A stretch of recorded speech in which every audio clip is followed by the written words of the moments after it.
Very good morning, dear children. Let us start our today's class with the prayer. God grant me the serenity to accept the things I cannot change, courage to change the things I can, and the wisdom to know the difference. Amen. Dear children, we are going to see the 7th unit, Parts of Computer.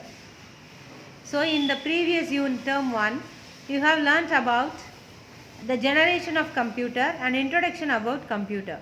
So, here in this lesson, we are going to know about parts of computer. There are three major parts of computer.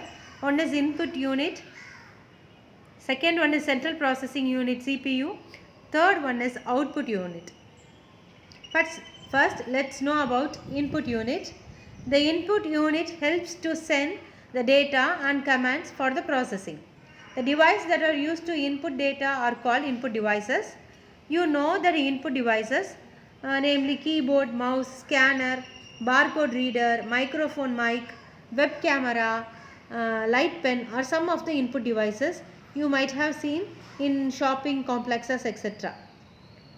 First, keyboard. Keyboard and mouse are the important input units. Keyboard plays an important role in a computer as an input device. Numbers and alphabets plays a role of data in computer. Keyboards help to enter data. Keyboard has two types of keys, namely number keys and alphabet keys. The keys with numbers are called number keys and keys with letters are called alphabet keys. Next, mouse. Mouse is an essential part of the computer. Mouse has two buttons and a scroll ball in the middle. The mouse is used to move the pointer on a computer screen. Right button is used to select the file and to open the folder. Left button is used to carry out corrections in the file. The page on the monitor can be moved up and down using the scroll ball. Second major part is central processing unit, that is CPU. CPU is also known as the brain of the computer.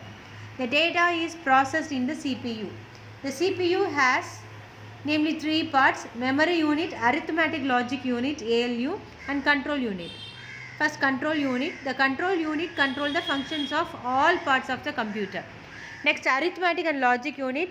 Arithmetic and logic unit performs all arithmetic computations like addition, subtraction, multiplication and division. Memory unit in the computer serves or saves all data and information temporarily. We can classify memory unit into two types, namely primary and secondary memory. Memory can be expanded externally with the help of compact disc, pen drive, etc. Third important part is output device. The output unit converts commands received by the computer in the form of binary signals into easily understandable characters. Monitors, printers, speakers, scanners are some of the output devices. Of the various output devices, monitor is the important output device because it is linked to the computer. Monitor screen looks like TV screen.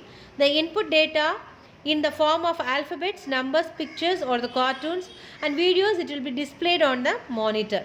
There are two types of monitor. One is CRT, cathode ray tube monitor. Another one is TFT, thin film transistor monitor.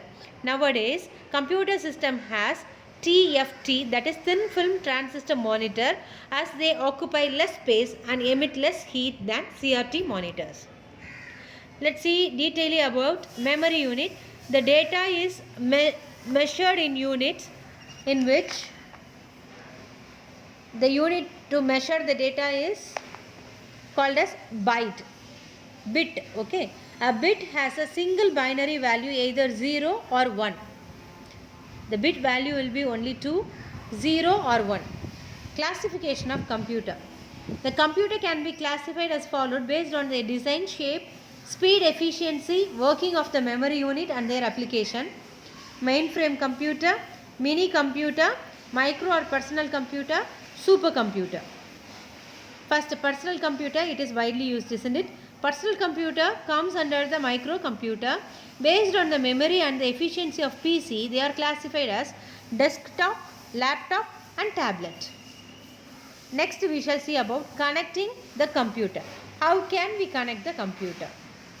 There are a lot of connecting cables used in the connection of computer. Let's know the types of cables. First, video graphics array VGA, high definition multimedia interface HDMI, universal series bus USB, data cable, power cord, mic cable, Ethernet cable. First, VGA, it is used to connect the computer monitor with the CPU, video graphic array. USB, universal serial bus. USB cable or cord, device like printer, pen drive, scanner, keyboard, mouse, web camera and mobile phone devices are connected with the computer using USB cord or cable. The picture has been given to you, so you need not to worry about how it will be. The picture itself shown in your textbook itself. HDMI cable. HDMI cable transmits high quality and high bandwidth streams of audio and video. It connects monitor, projector with the computer. Data cable. Data cable transmits data and it is used to connect tablet, mobile phones to the CPU for data transfer. Audio jack. The audio jack is used to connect the speaker to the computer. Next, power cord. Power cord temporarily connect an appliance to the main electrical supply. Mic cable, to connect the mic to the CPU, mic wire cord is used. Ethernet cable helps to establish internet connectivity. Wireless connections has also been used nowadays, so let's know something about it. Bluetooth, Wi-Fi are used to connect to internet without using any connection, cables, devices. Bluetooth, mouse, keyboard can be connected to the computer using this Bluetooth. Using Bluetooth, the data can be shared with nearby devices. Similarly, Wi-Fi, net connectivity can be obtained using the Wi-Fi without any connecting cable. Any data from anywhere can be shared using Wi-Fi. So, up to this lesson is finished. I hope you all understand the basics of computer. Let's see the remaining third term after the book has been issued to you. Thank you, girls.